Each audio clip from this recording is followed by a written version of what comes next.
If this is you, you should definitely pay off your mortgage. There's just no two ways around this. And so right now I'm doing an amortization table, and I'm only doing in terms of annual payments, not monthly payments. So it's not quite specific, but it gets pretty close. We have a $500,000 mortgage.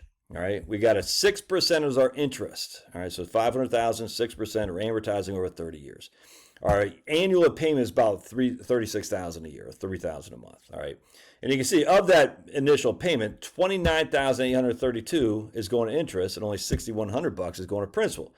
So we're only able to reduce our principal down to on $36,000. We only reduced our principal down to $493,000. So everybody and their mom sees that. They say, "Oh man, that sucks." On top of that, if I had a $500,000 on a side note, and I'm getting 4%, I made $20,000 of interest.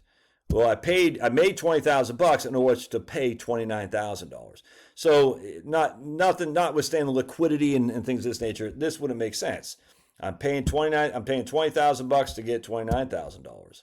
Over the course of the loan, it would make sense because actually I'm getting $600,000 of interest, assuming I get a 30-year income CD or a 30-year 4% CD or a 30-year fixed rate bond or something like that. And I'm actually only paying $579,000 of interest. So in this case, it makes sense. I get $600,000 of income. I pay $579,000. Of course, this income is taxable. So after tax, it doesn't make sense. But just pure numbers here.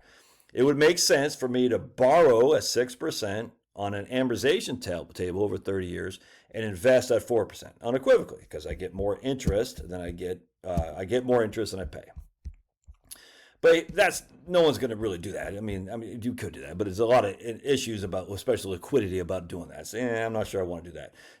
Take $500,000 of all I got, pay off my house, and not have any liquidity. I don't think that's a good move. But anyway, most of my clients are kind of down here in the latter part of their mortgage. And so let's just say we're in a year 25. You say, hey, man, I'm still paying my $3,000 a month, but notice of my $3,000 a month, $25,000 of that is going to my principal. Only $10,000 is going to my interest. So you're like, only $10,000.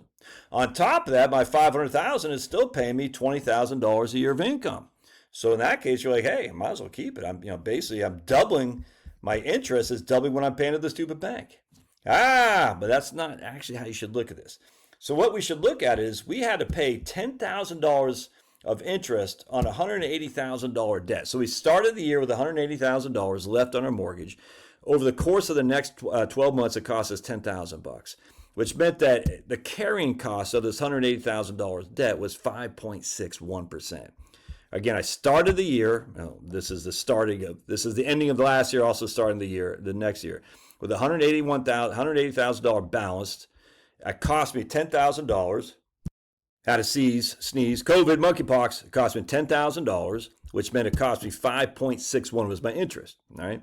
So you could say, hey, I'm getting 4% on my $500,000. We wouldn't look at it like that. You say, I'm getting how much on my 180, my 150, well, actually 180 right there. Because remember, that's how much we started the year with, all right, for this year right here. We started the year with 180 on our balance sheet, on our debt. It cost us $10,000 of interest. We started the year over here with $180,000 of assets, and we netted, let's see, how much did we net here? $6,200 of interest. Or $7,200 in interest, excuse me. So it cost us more interest still than we netted because it's a 6%. Even though it's not really 6%, the loan was a 6% amortization. So even though I'm not paying 6% anymore, I'm still paying over, what did I say, 5.3 or something like that, where we start here? 5.6. 5.6. I'm still only getting I'm still paying 5.6, but I'm only getting 4%, if that makes sense.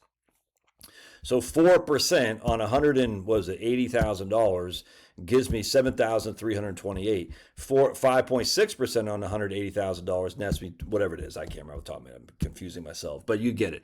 I'm still paying more interest than I'm getting from the bank.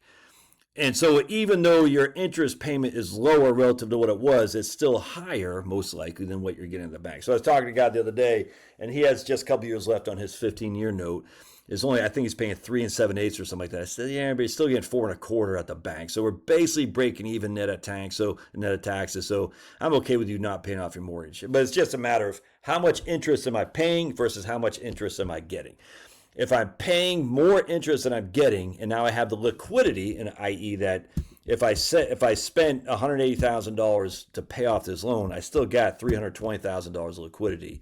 You should absolutely pay off your mortgage, man, unequivocally. Now, if this is all the money you got, don't. If this is, or if you expect to get more than, in this case, 5.61, I got all Bitcoin, I expect to go to the moon, then you shouldn't pay off your mortgage. But at the end of the day, from a pure cash perspective of save money, 4.25% versus a mortgage at 5.75%, even though the mortgage rate itself starts at 6%, but it's just a matter of my interest payment versus my principal versus my interest I could get off my principal. If the interest I could get off my principal is lower than the interest I'm paying, then you should absolutely pay it off. A little bit confusing. I probably confused everybody. But, if I confuse you, just give me a thumbs down. Thumbs downs are just as good as thumbs up. All right, God bless. Love your thoughts. We'll see you.